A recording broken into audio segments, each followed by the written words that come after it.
மூத்தோன் சொல் என்கின்ற பொருண்மையில் உங்கள் மத்தியில் சில மணித்துளிகள் சிந்திக்கலாம் என்று அமர்ந்திருக்கிறேன். கையில் ஒரு குறிப்பு இல்லை. என்னை பற்றி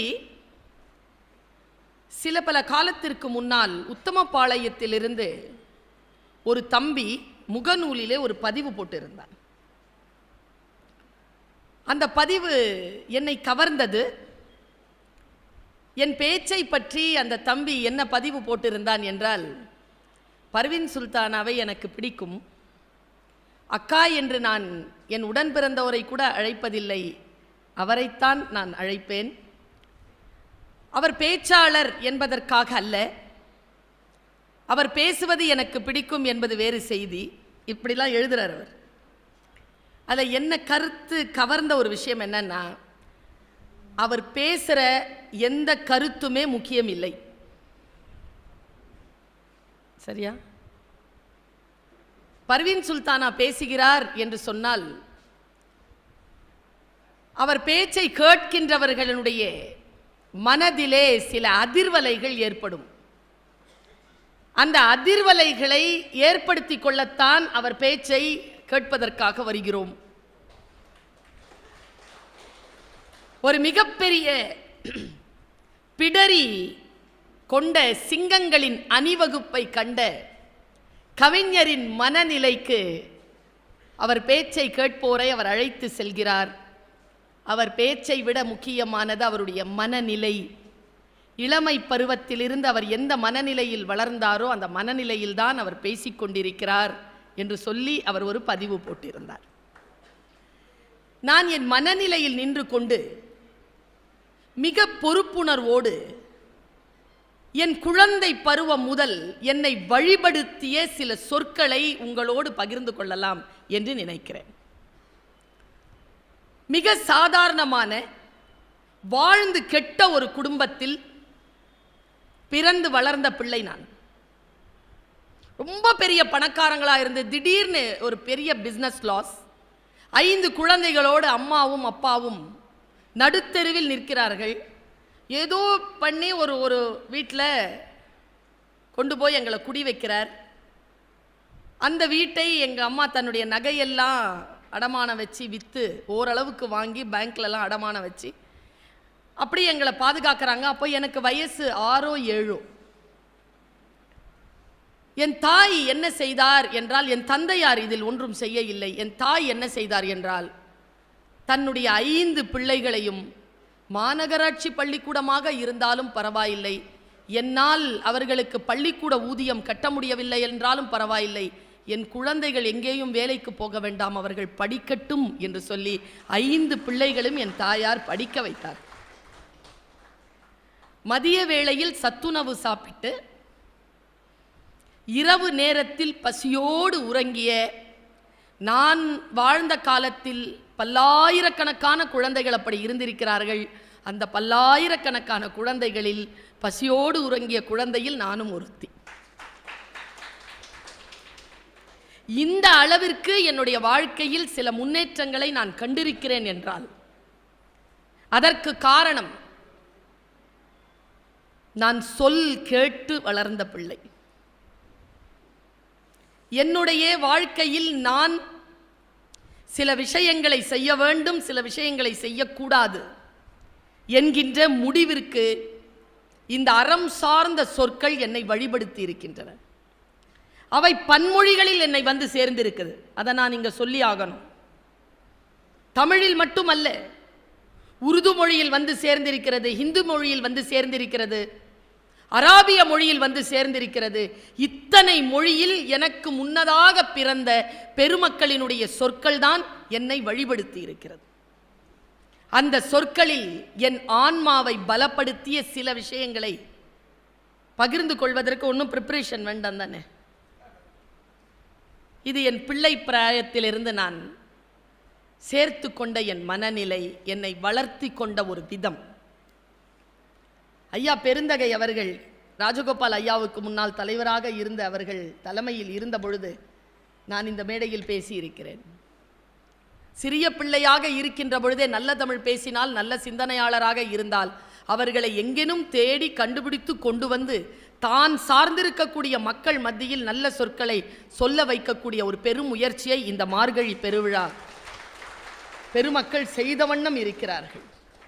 ஒன்று சொல்லுகிறேன் பெருமக்களே, யாருடைய உதடுகளில் ஒளிந்து கொண்டிருக்கக்கூடிய சொல் நம்முடைய வாழ்க்கையை மாற்றும் என்று நமக்கு தெரியாது. அது எந்த புத்தகத்திற்குள் ஒளிந்து கொண்டிருக்கிறது என்று கூட நமக்கு தெரியாது.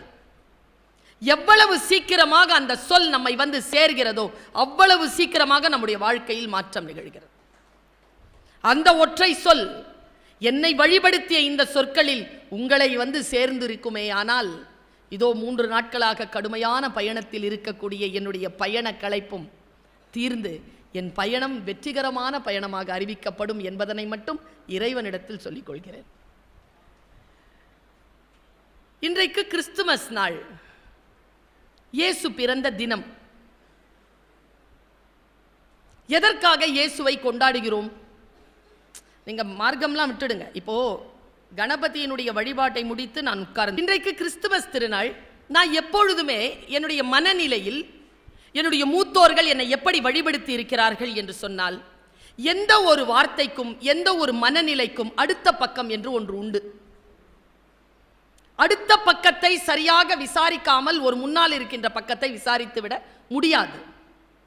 ஒற்றை கண்ணை இழந்து ஒருவன் வருகிறான் என்றால், இவன் அடித்து விட்டான் என்று சொன்னால் உடனே நீதியை எழுதிவிடாதீர்கள், தீர்ப்பை எழுதிவிடாதீர்கள். அவன் ஒரு கண்ணை இழந்ததற்கு காரணமாக இருந்தவன் 2 கண்களையும் இழந்து உங்கள் முன்னால் வரக்கூடும். எதையுமே உடனடியாக நாம் தீர்ப்பு சொல்லிவிட முடியாது. விசாரிப்பது என்பது, நின்று நிலை பெற்று விசாரிப்பது என்பது. இன்றைக்கு கிறிஸ்துமஸ் திருநாள். இந்த உலகத்தில் இன்றிலிருந்து 2023 ஆண்டுகளுக்கு முன்னால் இந்த நாளில் ஒரு குழந்தை பிறக்கிறது. இது வரலாறு. அந்த குழந்தை பிறக்கின்ற பொழுது எந்த நிலையில் அந்த குழந்தை பிறப்பதாக நமக்கு சொன்னார்கள்? எங்கே பிறந்தது அந்த குழந்தை? இப்போ நான் ஒன்றும் கிறிஸ்துவர் கிடையாது. நான் இங்கே பிரச்சாரமும் செய்ய வரையில்லை. நான் உண்மையை விசாரிக்கிறேன். என் மனதிற்கு நான் சொல்லுகிறேன். என் ஆன்மா, என் மனம் எதை நம்புகிறேனோ அதை என் மக்களுக்கு நான் சொல்லுகிறேன். எங்கே பிறந்தார் என்று சொல்கிறார்கள்? மாட்டுத் தொழுவத்தில். ஏன் மாட்டுத் தொழுவத்தில் பிறக்க வேண்டும்? நாம் இந்த கேள்வியை கேட்டதே இல்லை. அவங்க வீட்டில் தானே இருந்தாங்க, நல்லபடியாக தானே இருந்தாங்க, ஏன் வெளியே இருந்தாங்க? அந்த குழந்தையினுடைய தகப்பனார் யார் என்று தெரியாது. அது இறை குழந்தை என்று நம்பக்கூடியவர்கள் மட்டும்தான் அதை நம்பினார்கள். மற்றவர்கள் அவர்களை துரத்தி விட்டார்கள். அப்படி வரலாறு இருக்கா? இல்லை. நீங்க ரொம்ப ஆழமா ஒரு வரலாறை படிச்சு பார்த்தா, குடி உரிமை இல்லாமல் குடி உரிமை பெறுவதற்காக நாடு விட்டு நாடு அலைந்த பெரும் கூட்டங்களில் ஒருத்தி மரியன்னை. குடியுரிமை கிடையாது அவங்களுக்கு, அவங்க இருந்த நாட்டில். அப்படியே அகதியாக அலைகிறார்கள். போகும்பொழுது ஒரு இடம் கிடைக்குது, அந்த இடத்துலையும் அவர்களுக்கு இடம் கிடையாது, தொழுவத்தில் கிடைக்கும். நான் ஒருத்தரை ரொம்ப பாராட்டணும். இன்னைக்கு அந்த குழந்தை பிறந்த இன்னைக்கு, நீங்கள் இறைவன் இறை நம்பிக்கை கொண்டதெல்லாம் ஒரு புறம் இருக்கட்டும், ஒரு வரலாறு இவ்வளோ காலமாக நம்ம கூட வருதுன்னா அந்த வரலாறை பற்றி கொஞ்சம் தெரிந்து கொள்ளலாம் என்பது தான். நான் ரொம்ப யாரை தெரியுமா பாராட்டுறேன் அதில்? இந்த ஜோசப்னு ஒரு மனுஷங்க மரியன்னையுடன் இருந்தார். இது கடவுளின் குழந்தை என்று அவர் நம்பினார். அதற்கு பின்னால் மரியன்னையை கரம் பிடித்து மரியன்னையுடனேயே தன்னுடைய இல்வாழ்க்கையை முழுமையாக வாழ்ந்தவர் ஜோசப். நம்ம யோசிக்கிறதே இல்லை. ஒரு துணை இப்படி இருக்க முடியுமா? இறை நம்பிக்கையில் இப்படி இருக்க முடியுமா? இறை நம்பிக்கைன்னு வந்துருச்சுன்னா நீங்கள் அசாதாரணமான பணிகளை நீங்கள் செஞ்சிடலாம். அப்படிப்பட்ட அசாதாரணமான ஒரு பணி தான் ஜோசப் செஞ்சது. இந்த குழந்தை பிறந்ததில்லை, 29 வருஷம் வாழுது. நீங்கள் வரலாறை தெரிந்து கொள்ள வேண்டும் என்பதற்காகத்தான் மறுபடியும் இதை சொல்கிறேன். மற்றவர்கள் காது வழியாக வருகின்ற நம்பிக்கைகள் எல்லாம் வேற, அதெல்லாம் ஒரு புறம் இருக்கட்டும். ஜீசஸ் என்னை பொறுத்த அளவில் இறைவன் இல்லை, அவர் இறைவனிடமிருந்து வந்த ஒரு திருத்தூதர். அந்த கூட்டத்தில் இருந்து வந்தவள் நான். அந்த குழந்தை 29 ஆண்டு காலம் வரைக்கும் ஒரு தச்சனாக இருக்கிறதுங்க. தச்சன் 3 வருஷம்தான், 33 வருஷம் கூட அவருக்கு முழுமையடையில அவர் அதிகார வர்க்கத்தினரால் கொல்லப்படுகிறார்.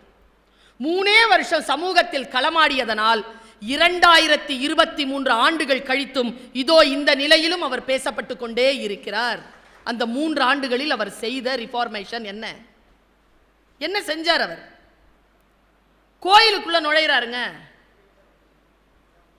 கோயிலுக்குள்ள நுழைஞ்சு சொல்றார், கோயில்கள் என்பது வியாபார தளம் அல்ல, இது ஆன்மீக தளம், வியாபாரிகள் வெளியேறுங்கள் என்று சொல்லி முதல் குரல் கொடுத்தவர் இயேசு கிறிஸ்து 2023 வருஷத்துக்கு முன்னால. ஒரு பெண்ணை தப்பு செஞ்சிட்டா அப்படிங்கிறதுனால நிக்க வச்சு கல்லால் அடிக்கிறாங்க. நான் கூட ஒரு மீட்டிங்ல சொல்லியிருக்கேன், அழகிகள் தான் கைதாகிறார்கள், அழகன்களை பற்றி குறிப்பே கிடையாது. 2 பேர் சேர்ந்து செய்யாமல் ஒருத்தி மட்டும் செய்யக்கூடிய பாலியல் பிழையாது, 2 பேருக்கும் தானே. அப்ப ஏன் ஆண்களுக்கு மட்டும் அங்கே இல்லை தண்டனை? அங்கேயும் அப்படிதான் இருந்திருக்கு. வச்சு கல்லடிச்சு அவளை சாகடிக்கணும். மகதலினால் அவ பேரு. சாகடிக்கிறதுக்காக எல்லாரும் சேர்ந்து நிற்கிறாங்க. ஓரமா ஒரு பாறையில் உட்காந்துருக்காரு நம்ம ஆளு. என்ன இருக்கும் அவருக்கு அப்போ வயசு? ஒரு 30 வயசு, 31 வயசு உட்காந்துருக்காரு. எல்லாரும் அவரை பார்க்குறாங்க, கல் எடுக்கிறாங்க. எல்லாரும் கல் டக்குன்னு மண்ணில் பெருசாக அப்படி எழுதுறாருங்க. ஏதோ என்ன எழுதுனான்னு தெரியுமா அந்த மனுஷன்? உங்களில் யார் பாவம் செய்யவில்லையோ அவர்கள் முதல் கல்லை எறியுங்கள்ன்றார். ஏன்னா அவன் செத்து போகணும்ன்ட்டு எவன் ஃபர்ஸ்ட் கல் எடுக்கிறானோ அவன் தான் முதல் பாவத்தை செஞ்சவனே. இப்படி குரல் கொடுத்தவர் இயேசு கிறிஸ்து. யார் யார் பிறந்த நாளையோ கொண்டாடுகிறோம் இல்லையா? அவருடைய பிறந்த நாளையும் தான் கொண்டாடுவோமே. நான் கூட கேக் வாங்கிட்டு வந்தேன்.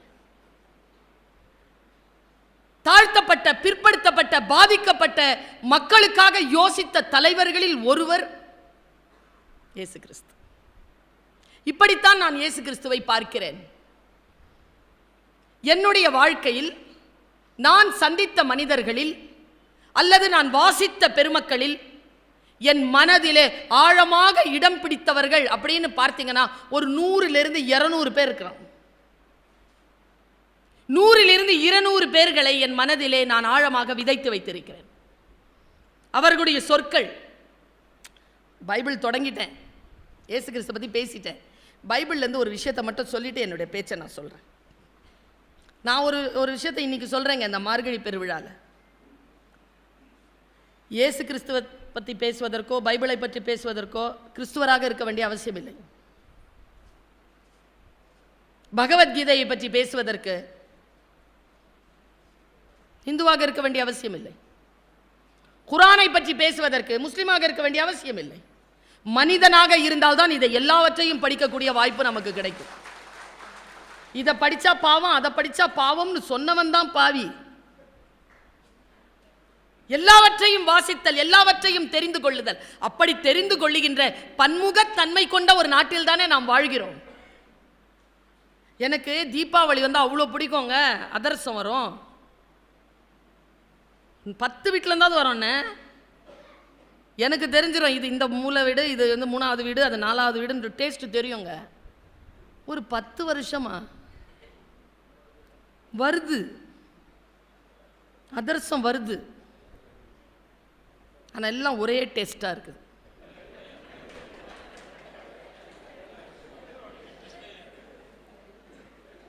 எந்த கடையிலேருந்து வாங்கினாங்கிறது கிளீனாக தெரியுது.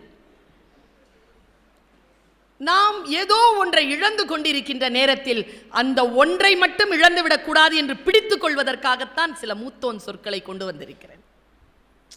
சின்ன பிள்ளையா இருக்கும் பொழுது 7ஆம் கிளாஸ் படிக்கிறேன். நான் எவ்வளவு குழந்தையாவே இருந்திருக்கிறேங்க. நான் சின்ன வயசுல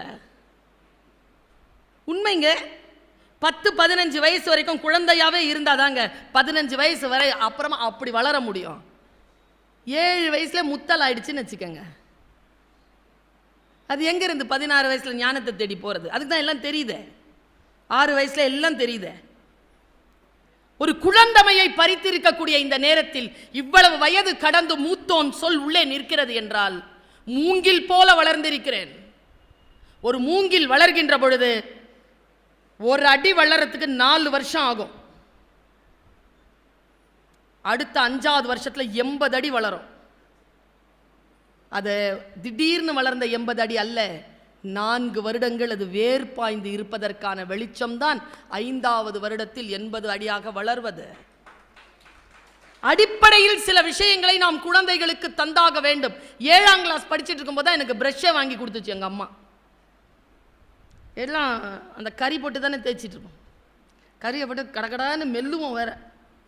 அதை எடுத்து ஃபுல்லாக தேய்ச்சிட்டு தான் ஐ திங்க் நான் நினைக்கிறேன் இங்கே இருக்கிற நிறைய பேருக்கு அந்த அனுபவம் இருக்கும்னு நினைக்கிறேன்.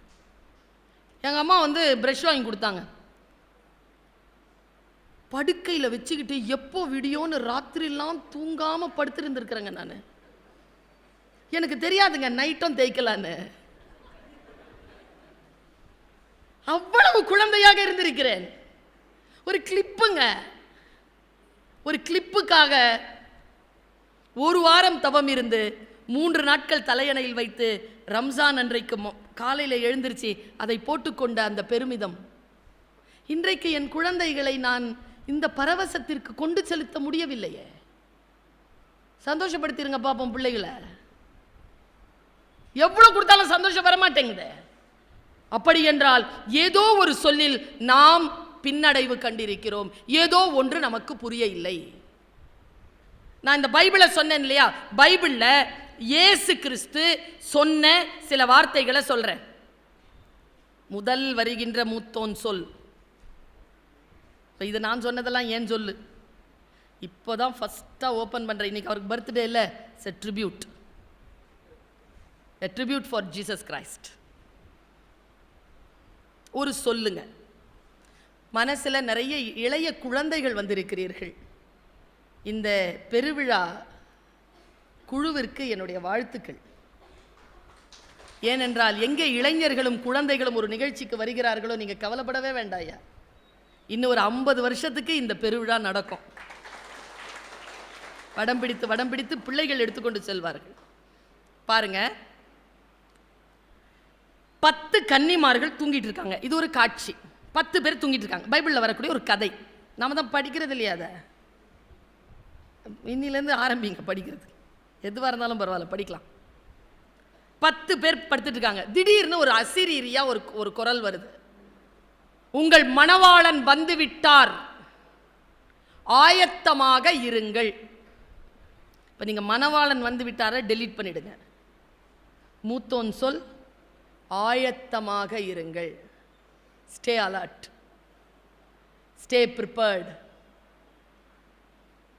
மனசுல இவ்வளோ கிடக்குதுங்க. இதோ 9 மணி வரைக்கும் பேசுறதுக்கு இவ்வளோ விஷயம் கிடக்குது. ஆயத்தமாக இருக்க வேண்டும். யார் முன்னால வராங்க யார் பின்னால வராங்கன்றது அவங்களுக்குள்ள போட்டி. உள்ள விவேகானந்தர் அடுத்து நின்றுகிட்டு இருக்கிறார், கிருஷ்ணர் நிற்கிறார், புத்தன் நிற்கிறார், வருவாங்க எல்லாருமே. ஆயத்தமாக நாம் இருக்க வேண்டும். இது சொல். ஸ்கூல் சில்ட்ரன் வந்திருக்கிறீங்க, ஸ்டே அலர்ட்.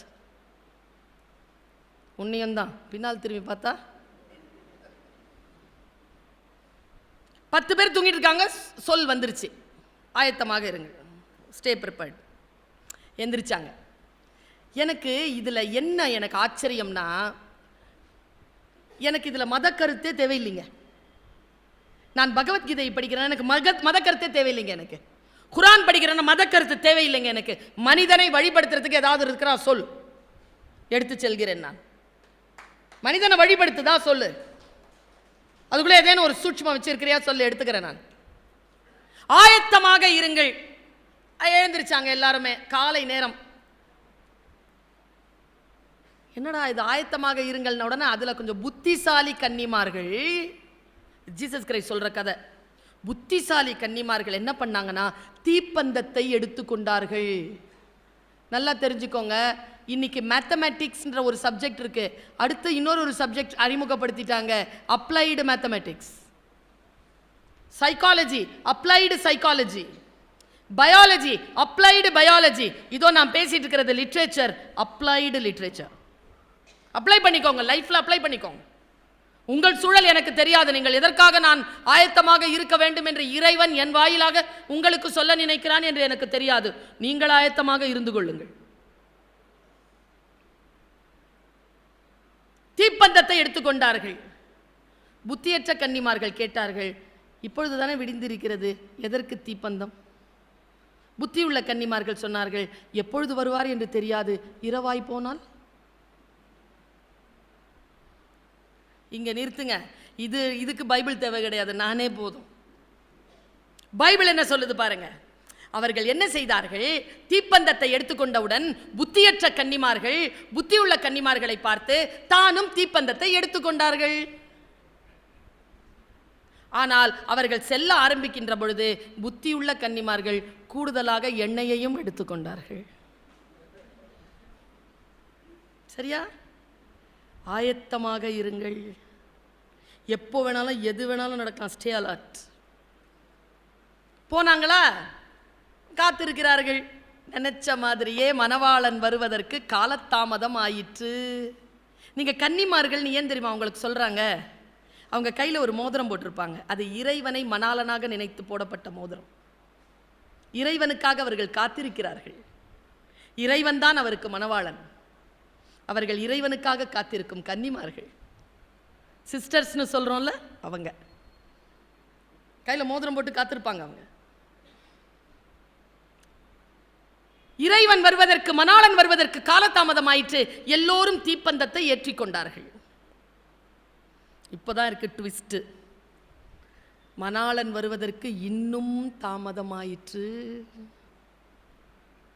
தீப்பந்தங்கள் அணையத் தொடங்கின. நீங்க அந்த பார்ட்டை படிச்சீங்கன்னா ஒரு த்ரில்லர் மூவி பார்க்குற மாதிரியே இருக்குங்க. தீப்பந்தங்கள் அணையத் தொடங்கின. புத்தி உள்ள கன்னிமார்கள் வச்சிருந்த எக்ஸ்ட்ரா எண்ணெயை தூக்கி போட்டு எரிய வைத்துக் கொண்டார்கள். புத்தியற்ற கன்னிமார்கள் இங்கதான் இருக்கு. பா, வேதம் இல்லையா? நாம் படிக்கவில்லை என்றாலும் அது வேதம் தானே. உபனிஷதம் நான் படிக்க மாட்டேன், நீ படிக்காத, அது வேதம். குரான் நான் படிக்காத, அது வேதம். திருக்குறள் படிக்காத, அது வேதம். நீ படிக்காததுனால அது வேதமா இல்லாம போகாது, அது வேதம். என்ன ட்விஸ்ட் பாருங்க. புத்தியற்ற கன்னிமார்கள் புத்தி உள்ள கன்னிமார்களிடத்தில் வந்து கெஞ்சினார்கள், எங்களுடைய பந்தங்கள் அணைய தொடங்கிவிட்டன, கொஞ்சம் எண்ணெய் தாருங்களேன். அவல நிலை. புத்தி உள்ள கன்னிமார்கள் சொன்னார்கள், எங்கள் எண்ணெய் எங்களுக்கு போதுமானதாக இருக்கிறது, நீங்கள் எண்ணெய் விற்பனை செய்கின்றவர்களிடம் போய் பெற்றுக்கொள்ளுங்கள். கதை பாருங்க எப்படி கிளைமேக்ஸ் மூவ் ஆகுது பாருங்க. அவர்கள் எண்ணெய் வரவில்லை என்றால், பந்தம் அணைந்து விட்டால் மணாளனை காண முடியாது என்பதற்காக எண்ணெய் வாங்கிக் கொள்ள அப்புறம் போனார்கள். மணாளன் வந்து விட்டார்.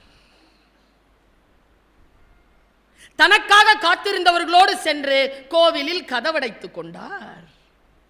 புத்தியற்ற கன்னிமார்கள் எண்ணெயை போட்டுக்கொண்டு ஓடி வந்து பார்க்கிறார்கள். மணாளன் வந்துவிட்டு போனது தெரிகிறது. வேகமாக கோயிலுக்கு ஓடுகிறார்கள். கோயில் கதவு சாத்தப்பட்டிருக்கிறது. கதவை தட்டுகிறார்கள். நாங்கள் உங்களுக்காக காத்திருந்த கன்னிமார்கள், கதவு திறங்கள். உள்ளிருந்து குரல் வருகிறது, யார் நீங்கள்? என்ன பயம் தெரியுமாங்க? அப்பா தானே, அம்மா தானே, குரு தானே, எல்லா மிஸ்டேக்ஸையும் திரும்ப செய்யலாம். காலம் யாருக்காகவும் காத்திருப்பதில்லை. நீங்கள் யார்? நான் உங்களுக்காக காத்திருந்த கன்னிமார்கள். உள்ளிருந்து குரல் வந்தது. இயேசு கிறிஸ்து பேசினார், நீங்கள் யார் என்று எனக்கு தெரியாது. லேட்டா வரவங்களை வேடிக்கை பார்க்காம பேச்ச கேளுங்க. என் கிளாஸ்ல யாரும் ஃபெயில் ஆகிறதில்லை, ஃபெயிலாக விடுறதில்லை. லேட்டாக வரவங்க பின்னாலேயே உட்காந்துக்கணும், இல்லைன்னா கிளாஸ் டிஸ்டர்பன்ஸ் ஆகும். இது ஒரு பழக்கம் ஆயிடுச்சுங்க. இங்கே வைத்தால நான் கத்திக்கிட்டு இருக்கிறேன். ஏன் லேட்டாக வந்துடும்? என் பேச்சு தான் முக்கியம், அவர் லேட்டாக வந்தது தான் முக்கியம்.